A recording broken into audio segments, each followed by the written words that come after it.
Hi hello friends, welcome back to my YouTube channel. இதுவரை என்னுடைய சேனலை சப்ஸ்கிரைப் பண்ணாதவர்கள் சப்ஸ்கிரைப் பண்ணிக்கோங்க. பக்கத்தில் பெல் ஐக்கான் இருக்கும், அதையும் கிளிக் பண்ணிக்கோங்க. வாங்க சிக்கன் கிரேவி எப்படி செய்வதுன்னு பார்க்கலாம். கடாய் வச்சு எண்ணெய் ஊற்றியாச்சு. எண்ணெய் காஞ்சோடனே பட்டை, கிராம்பு, ஏலக்காய் சேர்த்து நல்லா பொரிஞ்சிருச்சு. இப்போ வெங்காயம், ஒரு கைப்பிடி கொத்தமல்லி, புதினா சேர்த்து நல்லா வதக்கிக்கலாம்.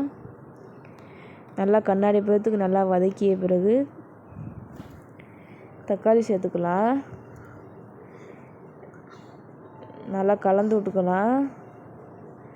இப்போ தக்காளி மசியை உப்பு சேர்த்து நல்லா கலந்து விட்டுக்கலாம். இந்த சிக்கன் கிரேவி எங்கள் அம்மா செஞ்சது. இதே மாதிரி நீங்கள் வீட்டில் செஞ்சு பாருங்கள். இப்போ இஞ்சி பூண்டு பேஸ்ட்டு சேர்த்து நல்லா பச்சை வாசனை போகிற வரையும் நல்லா கலந்துக்கலாம். இப்போ சுத்தம் பண்ணி வச்சு சிக்கனை சேர்த்து நல்லா கலந்துக்கலாம். இப்போ மசாலா சேர்த்துக்கலாம். மஞ்சத்தூள், அரை பாக்கெட் சிக்கன் மசாலா,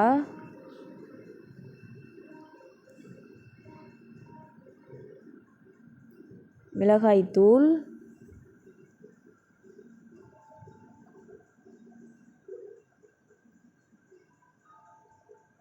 சேர்த்து நல்லா கலந்து விட்டுக்கலாம்.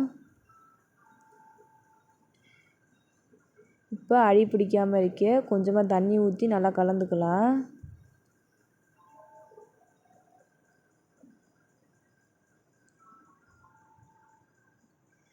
இப்போ சிக்கனுக்கு எவ்வளோ தண்ணி வேணுமோ அந்தளவுக்கு தண்ணி ஊற்றி நல்லா சிக்கனை வேக வச்சுக்கலாம்.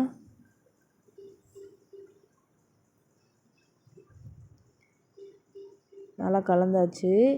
இப்போ உப்பு போட்டு நல்லா கலந்து விட்டுக்கலாம். இப்போ மூடி ஒரு 20 நிமிடம் நல்லா சிக்கனை வேக வச்சுக்கலாம். நல்லா வெந்த பிறகு சீரகத்தூள், மிளகுத்தூள் சேர்த்து சிக்கனை இறக்கிக்கலாம். இதே மாதிரி செஞ்சு பார்த்து கமெண்ட் பாக்ஸில் கமெண்ட் பண்ணுங்கள்.